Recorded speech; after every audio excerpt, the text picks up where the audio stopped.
क्या आपको भी ये समस्या है कि यार बिजनेस में प्रॉफिट तो खूब कमा रहे हैं बट कैश ही नहीं है, क्या करें? तो मैंने मेरे कंसल्टिंग कोचिंग एक्सपीरियंस से एक चीज सीखी है कि बिजनेस में दो चीज अखंड सत्य है। पहला, कमा सब रहे हैं, everybody is earning profit. Second, बचता किसी के पास भी नहीं है। ये दो खंड सत्य हैं। ये आखिर ऐसा क्यों है? बिकॉज प्रॉफिट और कैश ये अपने आप में दो डिफरेंट कॉन्सेप्ट है। प्रॉफिट का मतलब अलग है और कैश का मतलब अलग है। प्रॉफिट क्या है? आपके एक्सपेंस से ऊपर revenue, revenue minus expense is profit. तो मतलब अगर आपके खर्चे 10 लाख के हैं और आप कमा 11 लाख रुपए रहे हो तो 1 लाख भैया प्रॉफिट है। ठीक है, तो खर्चे से ऊपर रेवेन्यू जितना भी है वो प्रॉफिट है। और कैश क्या है? जो हार्ड कैश हाथ में पड़ा है वो कैश है। तो ये कॉन्सेप्ट ही दोनों डिफरेंट है। तो पहले एक बार थोड़ी देर प्रॉफिट के बारे में बात करते हैं। प्रॉफिट भी दो तरह के होते हैं, ग्रॉस प्रॉफिट और नेट प्रॉफिट। ग्रॉस प्रॉफिट का मतलब क्या है? 10 रुपए का माल 12 लाख में बेच दिया भैया, 2 लाख रुपए ग्रॉस प्रॉफिट है। यानी कितने का प्रोडक्ट था और कितने में प्रोडक्ट बेच दिया, उसका जो डिफरेंस है सीधा ग्रॉस प्रॉफिट है। लेकिन उस पूरे बिजनेस को मैनेज करने के लिए बाकी रेंट, इलेक्ट्रिसिटी, किस्त, इंटरेस्ट, जो भी खर्चा हुआ, इंटरनेट, साफ सफाई, वॉटएवर, ये सारा खर्चा करके जो बैलेंस बचता है वो आपका नेट प्रॉफिट होता है। तो सपोज मैंने 10 लाख का माल खरीदा, 12 लाख में बेचा, तो 2 लाख रुपए ग्रॉस प्रॉफिट है। लेकिन उस बिजनेस को करने के लिए मेरा उस महीने का किराया, रेंट, इंटरेस्ट पूरा मिला के अगर 1.5 लाख है तो मेरा 50,000 नेट प्रॉफिट है। और कैश तो भैया जो मेरी जेब में पड़ा है या बैंक में पड़ा है वो कैश है। तो क्या दिक्कत होती है कि भैया प्रॉफिट होने के बाद भी कैश नहीं हो पाता? पहली चीज तो होता है कभी कभी ऐसा होता है कि हम, क्योंकि हमारी बैलेंस शीट प्रॉपर ढंग से मैनेज करते नहीं है। वो मेरा एक वीडियो अलग से है कि जिसमें accounts is doing only 50% work, वो वहाँ पे आप जाके देखेंगे तो पता पड़ेगा हम अकाउंट्स में क्या गलती करते हैं। तो क्योंकि हम अकाउंट्स में गलती करते हैं, बुक्स तो हमारे हाथ में सारी होती नहीं है। सो कई बार हमको ऐसा लगता है मैंने अगर 1 करोड़ का टर्नओवर किया है तो मेरा इसमें 20% मार्जिन है, तो मैंने 20 लाख कमाया, और 1 लाख का मेरा खर्चा है महीने का, तो 12 लाख का खर्चा है, तो मैं 8 लाख कमा रहा हूँ। ऐसा आपको अजम्पशन है, ऐसा आपको लगता है। बट कभी कभार हो सकता है कि वो जो 1 करोड़ का आपका प्रॉफिट हुआ है उसमें आपका मार्जिन कम होके भैया 16% ही रह गया, और ये जो आपका खर्चा आप 1 लाख मान के चल रहे हो ये इनडायरेक्टली 15 लाख पे आ गया। तो अल्टीमेटली आपको लगता है कि मैं 8 लाख कमा रहा हूँ, पर एक्चुअल में आप 1 लाख ही कमा रहे होते हो। ये एक एक्चुअल रीजन हो सकता है कि आपके पास वास्तव में कैश नहीं है, क्योंकि आपको सिर्फ लग रहा है मैं प्रॉफिट कमा रहा हूँ, एक्चुअल में आप प्रॉफिट कमा ही नहीं रहे।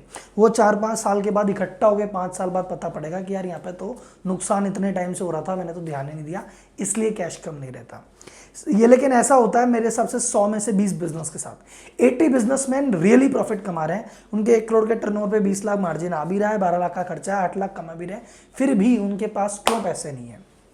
क्योंकि वो जो प्रॉफिट है वो अलग अलग चीज़ों में जाके छुप जाता है। अब छुप जाता है का मतलब, जैसे फॉर एग्जाम्पल अगर आपने 10 लाख का माल खरीदा और 12 लाख में बेचा, तो आपका P&L, profit and loss account क्या बोलेगा? 2 लाख का प्रॉफिट है जी।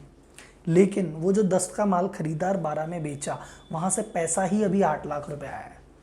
तो 2 लाख का प्रॉफिट जरूर है बट कैश 8 लाख ही है भैया। वो 8 लाख कैश आया था, आपने 8 lakh as it is vendor को दे दिया।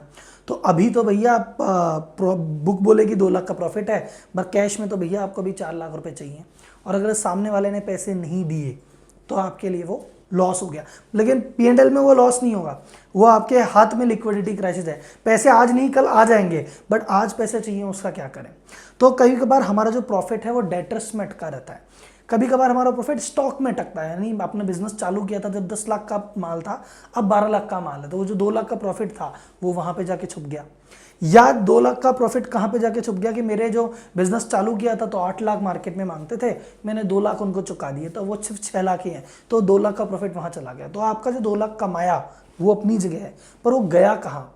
वो डेटर्स में भी बाकी पड़ा है, या उससे कोई क्रेडिटर्स चुका दिए, या उतनी वैल्यू से माल बढ़ गया। इसके चक्कर में आपके साथ प्रॉब्लम होती है। तो आप पूछेंगे सर प्रॉब्लम तो आपने बता दी कि यार हाँ हमने प्रॉफिट कमाया, बट वो डेटर स्टॉक या वेंडर्स में कहीं एडजस्ट हो गया, इसलिए हाथ में एक लिक्विडिटी कैश है। इसका प्रॉब्लम का समाधान कैसे हो? तो समाधान इसका यह है कि आपने P&L सब बनाते हैं, बैलेंस शीट सब बनाते हैं। अब मैं आपको आज समाधान देता हूं कि आप सब लोग आज से मंथली कैश फ्लो भी बनाने लग जाओ। और कैश फ्लो बनाने का जो देसी तरीका है कि ड्रे में जितने पैसे आए लिख लिए, जितना खर्चा हुआ वो लिख लिया और बैलेंस निकाल लिया, वो देसी तरीके से नहीं, इसको प्रोफेशनल तरीके से बनाओ। प्रोफेशनल तरीके से जब कैश फ्लो बनता है इसके 3 पार्ट होते हैं। एक होता है ऑपरेटिंग कैश फ्लो, एक होता है इन्वेस्टिंग कैश फ्लो, एक होता है आपका financing cash flow. Operating cash flow का मतलब क्या है कि इस बिजनेस को चलाने के लिए मेरे पास इस बिजनेस के ऑपरेशन से कितने पैसे आए। बिजनेस के ऑपरेशन से पैसे यानी अगर मैं सपोज फर्नीचर का काम करता हूं तो फर्नीचर की सेल करके कितने पैसे आए, कैश कितना आया, और इस फर्नीचर के बिजनेस में मेरा कितना, वेंडर्स को कितना पैसा गया, सैलरी कितनी गई, रेंट कितना गया, वो सारी चीजें जो खर्चा करने के बाद तो कितना कैश आया इस बिजनेस से और कितना कैश गया इस बिजनेस के पेटे, वो मेरा है ऑपरेटिंग कैश फ्लो। और वो नॉर्मली प्लस में आना चाहिए। अगर वो माइनस में आ रहा है तो आपका लिक्विडिटी क्राइसिस चालू हो जाएगा। माइनस का मतलब क्या है, अभी सेम वाला एग्जांपल में लेते हैं कि आपने 12 लाख का माल बेचा था पर आया कितना था, 8 लाख रुपया। तो इनकम नहीं, कैश फ्रॉम ऑपरेशन कितना है, 8 लाख रुपए। बट खर्चा, आप मुझे बोलोगे भैया खर्चा कितना, तो खर्चा कितना कि वेंडर को पूरे 10 लाख का पेमेंट देना पड़ा साहब, तो वेंडर को पेमेंट 10 लाख का गया और सैलरी रेंट मिला के 1 लाख गए, तो 1 लाख कैश गया और 10 लाख कैश गया, तो 11 लाख कैश गया है और 8 लाख ही कैश आया है। तो आपका ऑपरेटिंग कैश फ्लो है -3 लाख।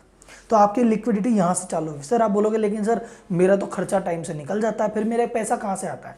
पैसा आता है दूसरा, या तो आपकी इन्वेस्टिंग एक्टिविटी से पैसा आता है, यानी कोई प्रॉपर्टी, मान लो कोई प्रॉपर्टी बेची, कोई शेयर बेचे, या कहीं इधर उधर से पुरानी प्रॉपर्टी या पुराने एसेट में से पैसा आता है, वो वाला पैसा आता है। या थर्ड जो कि मोस्ट कॉमन है वो फाइनेंसिंग एक्टिविटी। ये जो 3 लाख का यहाँ कैश दबा, वो 3 लाख आपने या तो बैंक की लिमिट से पैसा निकाला, वहां से वो 3 लाख की भरपाई हुई, या किसी दोस्त से मांगा, वहां पे भरपाई हुई, या अपनी जेब से सेविंग अकाउंट से निकाल के डाल दिया, वहां भरपाई हुई। तो एक्चुअली जो आपका बिजनेस है जो आप कर रहे हो वो प्रॉफिट चाहे दिखा रहा होगा 2 लाख का प्रॉफिट, पर एक्चुअल में वो 3 लाख रुपए मंथली कैश में लॉस में है, जिसको आप अभी लोन से पूरा कर रहे हो। आज 3 लाख का लोन लिया, अगले 3 महीने 2 लाख का लोन लिया, और पता चला 6 महीने बाद ये 20 लाख की लिमिट खड़ी हो गई कि 20 लाख की लिमिट पूरी कंज्यूम हो गई, पता नहीं भैया पैसा कहाँ गया, पैसा यहाँ गया। तो जिस दिन आप कैश फ्लो बनाने लग जाओगे उस दिन आपको पता पड़ेगा भैया कितना मेरे एक्चुअल धंधे में डेफिसिट है जो कि मैं लोन से और बाकी चीज़ों से पूरा कर रहा हूँ। और जिस दिन आपका ये ऑपरेटिंग प्रॉफिट प्लस में आने लग गया उस दिन आपकी लिक्विडिटी प्रॉब्लम हमेशा के लिए समाप्त हो जाएगी। तो summary of the talk, profit अलग है, कैश अलग है। प्रॉफिट के लिए पेंडल बनाओ, बट कैश के लिए कैश फ्लो बनाओ और उसको 3 पार्ट में बांटो और कोशिश करो कि डेली मंथली बेसिस पे मेरा कैश फ्लो ऑपरेटिंग से कभी भी माइनस में नहीं आना चाहिए। धंधे में जितना पैसा लगा है उतना धंधे से प्लस में आ जाना चाहिए। Then you will never face the liquidity issues and your 90% problem will be clear. And if you like this video, आपको इस नॉलेज अच्छी लगी, and if you want to share it with the maximum people, and if you want to know more, subscribe and like करने के लिए मैं कभी किसी को नहीं बोलता, लाइक तब करना जब पसंद आए। There is no force. Thank you, धन्यवाद, जय हिंद।